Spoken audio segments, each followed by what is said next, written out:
Alright, let's get started today. So we're going to start off with this video. We're going to be working in CAD software today. Remember, it's computer-aided design software that we're going to be doing with our 3D printing. So let's learn a little bit about that with this quick little video. And then we'll jump What right do you see? A square? Huh, don't be silly. This isn't just a square. I'll show you. We'll make two of them. Do you see it now? Still nothing. Let's remove a square. Well, now you must see it. It could be a table, right? Let's add some color, some perspective, add different shapes for fun. Squeeze it a little to the right. A penguin? Why not? Do you think your penguin is ready for the world to see? Share it with the community. See what they think of it. Or just build something different yourself. A house. Your favorite video game character. I've got a riddle for you now. What is 13 squares, 5 circles, and a triangle? An enormous dinosaur? Didn't see that coming. Or why not a nifty tool to fix stuff in the house? Have it 3D printed, and you're good to go. But keep on adding shapes. This could be anything now. We just designed a wacky racer together. A wacky racer, do you see? So, back to square one. See what I did there? Still think a square is just a square? Didn't think so. Tinkercad. Go from mind to design in minutes. Alright, so we're going to be jumping into this software today. But as we get started, let's go ahead and talk about your clock-in question. You've already come in, you've answered that. So what are the advantages of working in the CAD software that you just saw with the Tinkercad video, as opposed to modeling clay? Tinkercad can be perfected easily, but clay can't be really that perfect because it can like fall over and get squished and stuff. While that you can stay down on the computer. Yeah, that's a really good answer. Modeling clay, you can't get it perfect, but in the computer with the CAD software, you can get things very precise, crisp, and clean. You can make more intricate design than the CAD software. Yes. Exactly. We have more options to design. We can be very intricate. Good answer. What was your answer? It's easier and it takes less time. Easier and it takes less time. We can make quick edits to it. We also automatically are logging every step we take with it, so we're automatically able to go back and troubleshoot, which we'll talk about in a little bit. So let's talk about what we're doing today real quick. So in your digital notebook, I believe it's on page 27, you have a rubric in there. We are jumping right back into our tag designs that we've been doing. Remember, we have a problem, and that problem is we have so many backpacks in the room, we don't know who they belong to without digging through someone's stuff. No one wants their stuff dug through, so we are going to be innovating and making our own backpack tags. We'll talk about that a little more.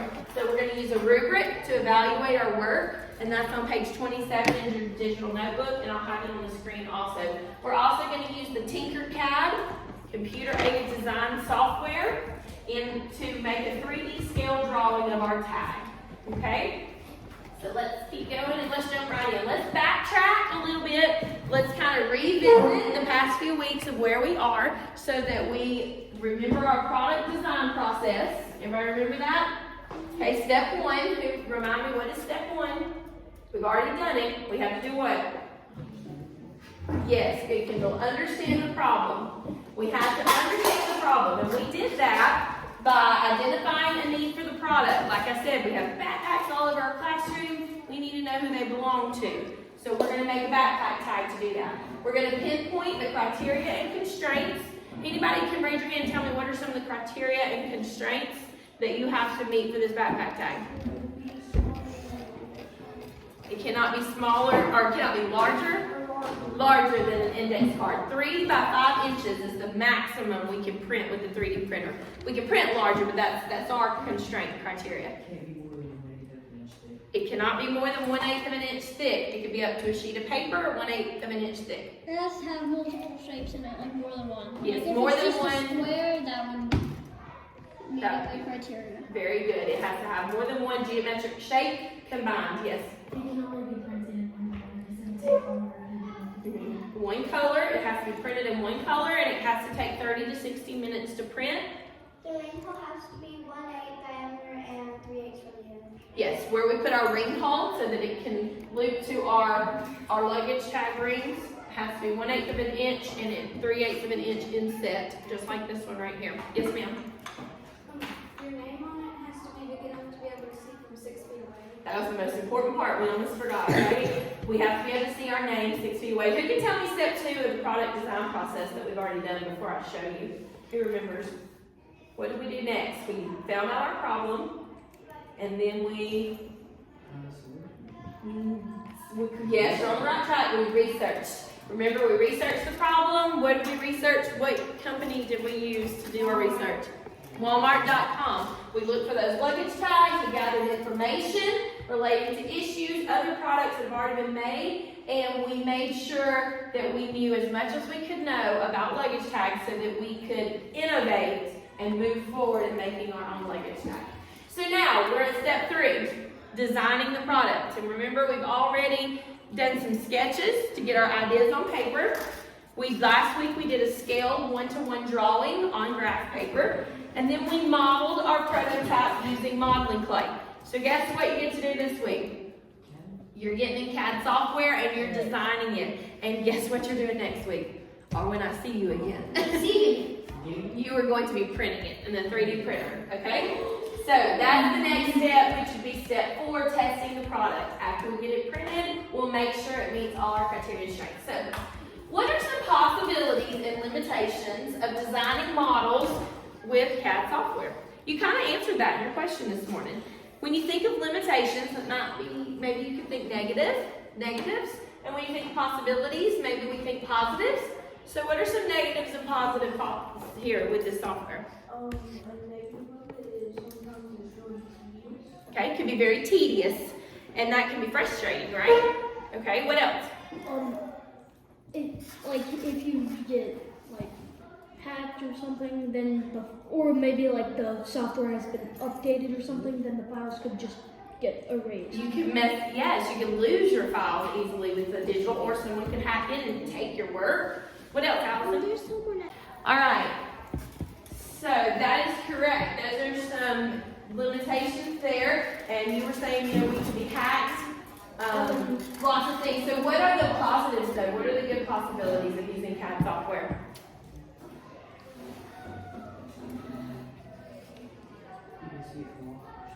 Yes, you can see it from different perspectives. You can spin it around. It's an actual 3D model that you can know if it is working. We can also make easy edits to it. So while we're working in Tinkercad today, we need to think of the length, the width, and the thickness. Tell me our criteria. The length or the width can be no longer, what does it have to be again?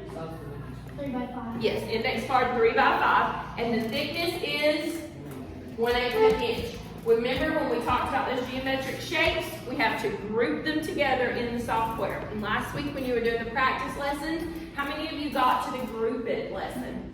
Anybody got that far? Okay. I'll give you time today to catch back up to make sure you got that done. Here's our rubric that we're going to be looking at. I'm also going to give each table a physical copy of our rubric so that as you're designing, remember the rubric is how you assess your work, and it shows you every step that you're supposed to follow, and it also lets you know if you're going to have a good grade on what you're working at. How many are working on? How many of you have used a rubric in the regular classroom before?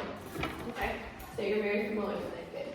All right, so computer-aided design is to use the computer software to support the process to create, modify, edit, analyze, and enhance something that you're working on. So here I have a part that may be remember when we toured precision machining, he said that they work in CAD software, which is exactly what you're learning today, and they make their blueprints that way. This might be a part that you would see a precision machinist working on or making in order to produce that part. They have to have all their specs in the CAD software. Then they can send that to the machine, just like we're going to do the 3D printer, and it's going to print exactly what is there. CAD software is preferred because it takes less time to create and is easy to edit. Remember troubleshooting.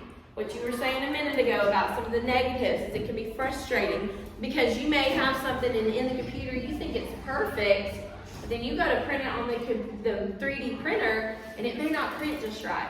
So you stop, you figure out the exact problem. We're not jumping around randomly. We know the exact problem. We go back to the computer, we fix it, we try again. Troubleshooting means we know this, we can pinpoint the problem. We're not randomly trying to find solutions. All right, so get on your computers now, and I need you to go to tinkercad.com. We're gonna get ourselves set up and log back in. So it's gonna look similar to what's on my screen. You'll know you're in the right place. It's changed a little bit. They've updated the system. When you get to this screen that looks similar to this, I want you to click the login button. Click login, and then I want you to click students join with class code. Okay, I'm gonna give you your class code. Remember to find your school, your PBES on the list, and type in that code. Enter your nickname. Remember your nickname is your first and last name with no spaces.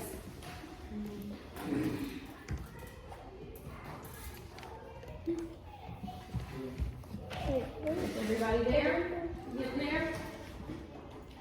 Give me a thumbs up when you have the code, and I'll go to the next screen.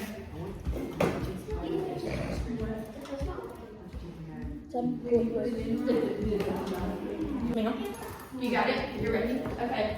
All right, so now click join with nickname. Type in your first and last name, but don't put a space in between it. Give me a thumbs up when you are ready to keep moving. When you are ready to keep moving, give me a thumbs up. Because you got your nickname in there. Oh, okay, I'm gonna go back. I'll go back to that screen. There you go. All right, now, when you are in, I want you to click the blank square that says create your first 3D design. If you can't find it, click the little logo, the Tinkercad logo, and it will take you there. So get your information in. When you are at the work plane screen, give me a thumbs up that you're ready. That means you've gotten into it. Yes. All right, go ahead and open your 3D design now. That takes us a second. Okay, so at the top for the title, go ahead and back that out and put your first and last name and put backpack tag. This is the title of your project, so go ahead and do that.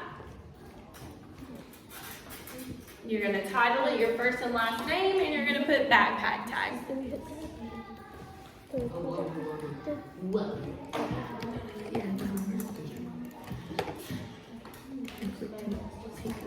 If you've already opened it, when you try to go back in, you just click tinker this.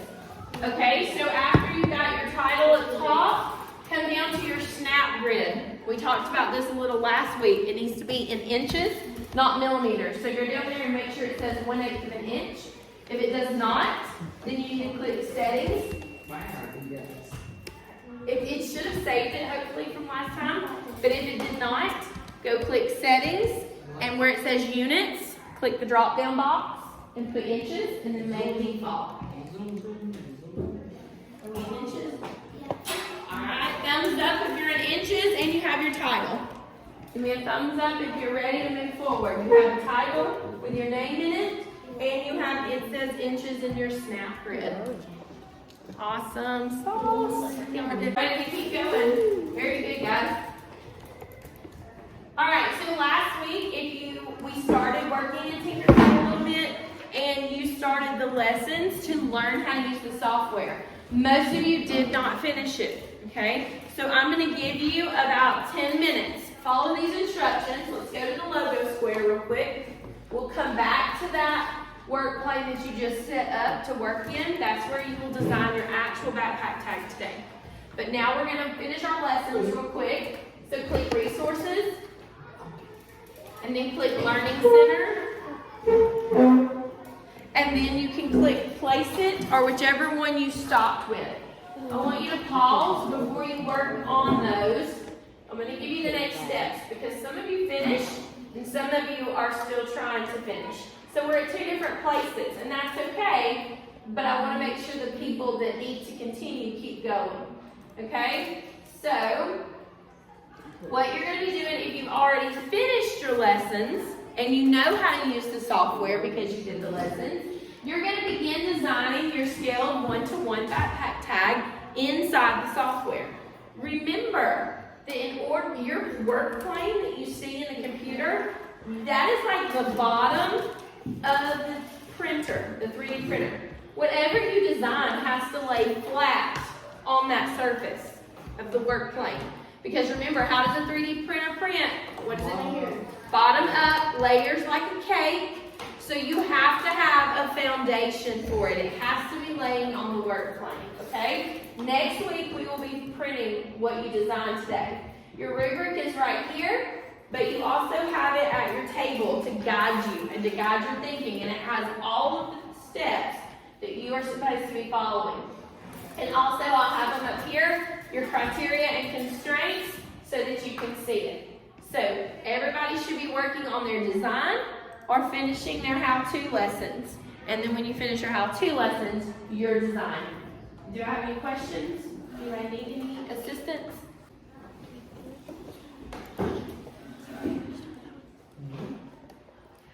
Alrighty. You finished your lessons. Those lessons are really important because they're going to help you know how to manage and manipulate the software. That's what it's teaching you how to do. So you definitely also want to make sure you're paying attention to the lesson on how to punch a hole, because you have to have a hole in your design to be able to put your ring on your design.